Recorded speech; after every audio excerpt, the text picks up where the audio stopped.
Down the উইকেটে এসে বিশাল ছক্কা, বোলার নাস্তো নাবুদ।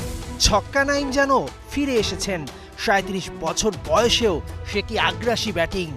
৩৫ বলে 50, ১৫০ ছুঁই স্ট্রাইক রেটে যে খেল দেখালেন তা উদ্বুদ্ধ করবে ছেলে বুড়ো সবাইকে।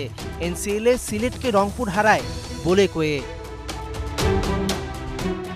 জাতীয় ক্রিকেট লিগে ছুটির দিনে 2 লো স্কোরিং ম্যাচ।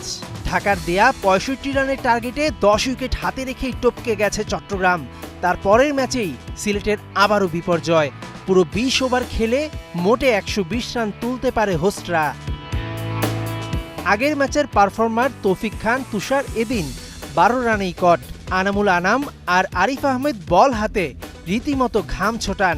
৫৯ রানেই ৫ উইকেট নেই সিলেটিদের। ৩৮ বলে ৫১ রানের ইনিংস খেলে কোনো রকমে হোস্টদের মান বাঁচান তোফায়েল আহমেদ। ৫-৪ আর ৩-৬-এ প্রায় ১৩৫ স্ট্রাইক রেট। কবজিতে দারুণ জোর। ওই তোফায়েলের জন্যই রংপুরকে ১২১ রানের টার্গেট দেয় সিলেট।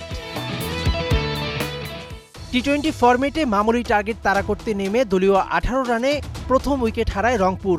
এবাদতের গতির কাছে হার মানেন মোহাম্মদ রিজওয়ান। ছন্দে খেলতে থাকা তানভীর হায়দার কাটা পড়েন ব্যক্তিগত ১৬ রানে। আর আব্দুল্লাহ আল মামুনের ৬২ রানের জুটিতেই মূলত জয়ের বন্দরে পৌঁছে যায় রংপুর। ১২ বলে ২৯ রানের টর্নেডো ইনিংস খেলেন মামুন। মাঝে কিছু উইকেট পড়লেও ২৬ বল আর ৫ উইকেট হাতে রেখেই জয় পায় রংপুর।